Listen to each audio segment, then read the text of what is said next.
प्यारे बच्चों, आज हम लोग पढ़ेंगे about the integer. About the integer किस क्लास के लिए? फॉर क्लास 7 पढ़ सकते हैं आप। 6 to 8 एनी क्लास के बच्चों को पढ़ेंगे, लेकिन क्लास 7 के लिए स्पेशली हम अपने सिलेबस के अकॉर्डिंग स्टार्ट किए हैं। आपका फर्स्ट चैप्टर जो है वो क्या है?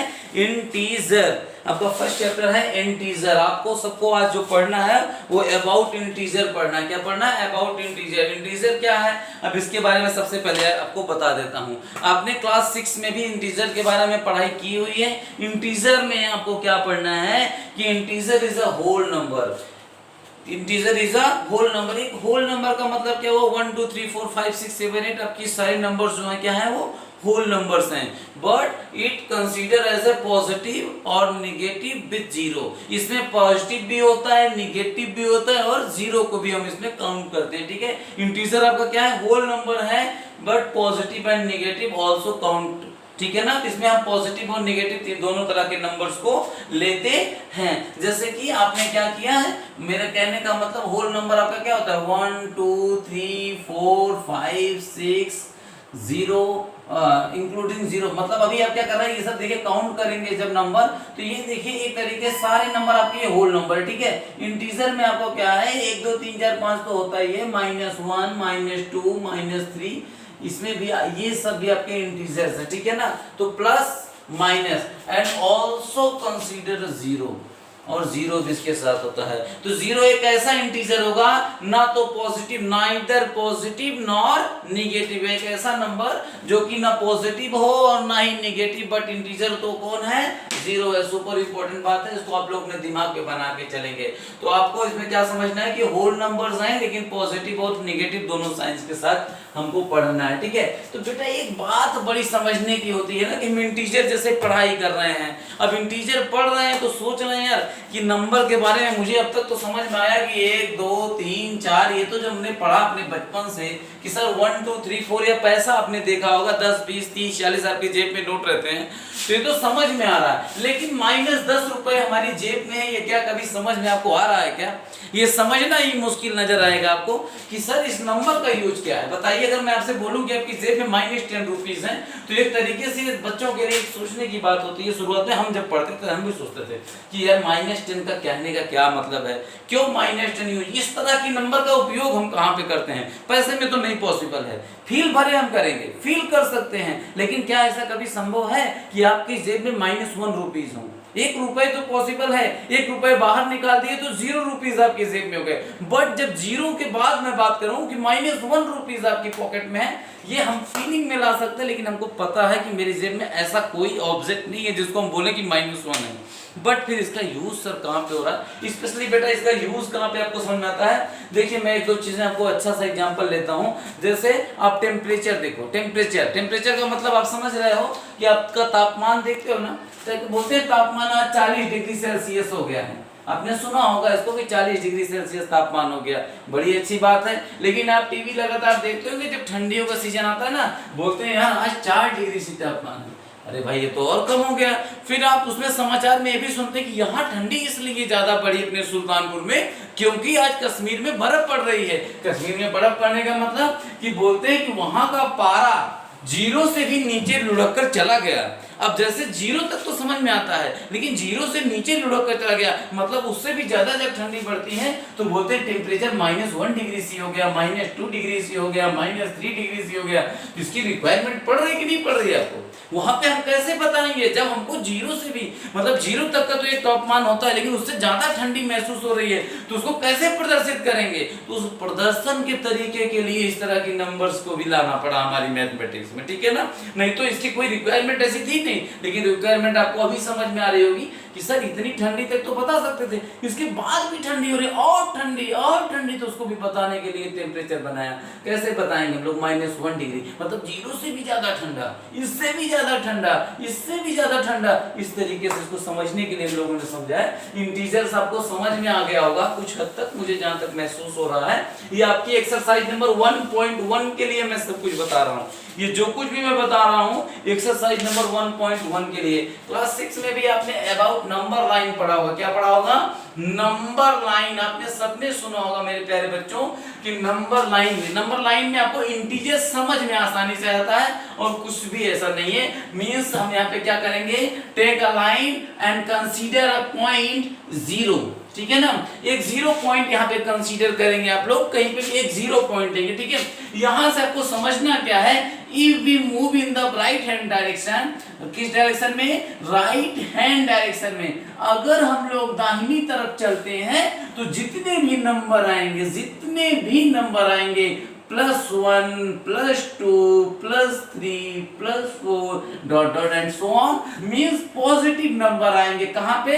अगर हम लोग 0 के दाहिनी तरफ चलते हैं। बट अगर 0 के बाईं तरफ हम लोग चलेंगे तो यही नंबर जस्ट अपोजिट -1 -2 -3 -4 इस तरीके से बढ़ता जाएगा। तो बेटा यहां से समझना क्या है हमको, यहाँ पे आपको ये समझना है कि सर अगर हम लोग लेफ्ट हैंड साइड डायरेक्शन में 0 के लेफ्ट साइड में बढ़ते हैं तो नंबर्स कैसी हो जा रही हैं? नंबर्स हमारी क्या हो जा रही है? निगेटिव हो जा रही हैं।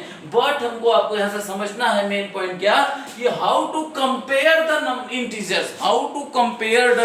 कंपेयर मतलब कैसे हम दो नंबर के बीच में तुलना करते हैं। मींस देखो बेटा बहुत ध्यान से समझना, बोले अगर आपसे कि बेटा -3, अभी छोड़ो, अभी मैंने बोला 3 और 2 को कंपेयर करो तो आप डायरेक्ट बोलोगे सर 3 इज ग्रेटर देन 2, 3 2 से बड़ा है। Very good. बट अगर हमने कहा -3 और 2 के बीच में कंपैरिजन करो, there is integer, -3 is integer और दो इंटीजर्स को अगर हमें कंपेयर करना है तो समझना पड़ेगा यार 3 तो हमेशा, हमने क्या सोचा था कि 3 तो हमेशा क्या होती है? बड़ी होती है। लेकिन यहाँ तो सिचुएशन क्या हुई है? चेंज हो गई है। किस तरीके से चेंज हो गई है? इसके साथ एक साइन आ गया है, उसका क्या नाम है? निगेटिव साइन आ गया है। मींस आप ये समझ जाना कि हमेशा जो निगेटिव नंबर है, मतलब जब भी हम लेफ्ट साइड में रहेंगे, राइट के लेफ्ट में हमेशा छोटा छोटा छोटा छोटा छोटा होता चला जाएगा। मींस 4 को भी आप अगर कंसीडर करें, 4 के पहले जितने भी लेफ्ट साइड में नंबर है वो सब क्या होंगे? उससे छोटे होंगे। तो यहाँ पे क्या है आपका? -3 और 2 की पोजीशन क्या है? 2 सर यहाँ पर है, -3 यहाँ पर है। किधर मूव करना पड़ेगा 3 तक पहुंचने के लिए? सर लेफ्ट साइड में मूव करना पड़ेगा। इसका मतलब क्या हुआ? 2 is greater than -3, 2 is greater than. तो इससे आपको एक निष्कर्ष निकलता है कि negative number is lesser than 0 and all positive number. जो निगेटिव नंबर आपकी होंगी वो 0 और सभी धनात्मक संख्याओं, सभी पॉजिटिव नंबर से क्या होगी? निगेटिव नंबर हमेशा हमेशा छोटी होगी। ये भी याद रखेंगे कि 0 ही एक ऐसी नंबर है जो कि ना ही निगेटिव होती है और ना ही पॉजिटिव होती है। नंबर लाइन आपको समझ में आ गई कि एक लाइन लेंगे जिसमें एक पॉइंट को हम 0 कंसीडर करेंगे। अगर उसके राइट साइड में मूव करेंगे तो पॉजिटिव साइन के साथ मूव करेंगे, अगर लेफ्ट में मूव करेंगे तो माइनस के साथ मूव करेंगे, ठीक है ना। अब आते हैं, आपको एक चीज हम बता देते हैं कि सर इंटीजर में एक बात हमारे क्वेश्चन में पूछी गई, एब्सोल्यूट नंबर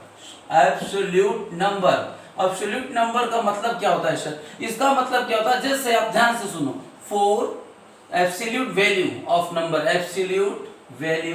नंबर, जैसे 4 3 2 1 या फिर -3 -2 आपसे पूछा जाएगा इसमें, मतलब यहाँ पे बताइए एब्सोल्यूट वैल्यू क्या है? सर 4, यहाँ पे क्या है? 3, मतलब यहाँ पे क्या होगी? यहाँ पे 3। इसका मतलब क्या हुआ? इसका मतलब हुआ कि हम एब्सोल्यूट बताते टाइम किसी भी साइन को कंसीडर नहीं करेंगे। साइन को छोड़ करके जो वैल्यू है वही हमारी एब्सोल्यूट वैल्यू है। मतलब आप निगेटिव को छोड़ देंगे, यहाँ पे -3 जरूर लिखा है लेकिन एब्सोल्यूट वैल्यू क्या है? 3, -2 जरूर लिखा है, एब्सोल्यूट वैल्यू क्या है? 2, 4 लिखा है तो उसकी एब्सोल्यूट वैल्यू 4, पॉजिटिव 4 नहीं 4, -3 का 3, मतलब उस पे प्लस और माइनस साइन का कोई भी असर नहीं आता है, ठीक है ना। एब्सोल्यूट वैल्यू के लिए एक स्पेशल साइन आपका यूज होगा बेटा। जैसे आपको बताऊं तो ये साइन होता है, ठीक है ना। इसका मतलब क्या होता है? 5, ठीक है। आगे पढ़ेंगे, आप इसको मॉड बोलते हैं। क्या बोलते हैं? मॉड बोलते हैं। मींस कभी भी एब्सोल्यूट वैल्यू नेगेटिव नहीं होती है, हमेशा उसको पॉजिटिव में आपको शो करना है, हमेशा आपको पॉजिटिव पद में बताना है। जैसे आप जान के चलो कि एब्सोल्यूट वैल्यू ऑफ -3, इसको कैसे लिखेंगे, मॉड के अंदर -3 मीन्स, ठीक है ना।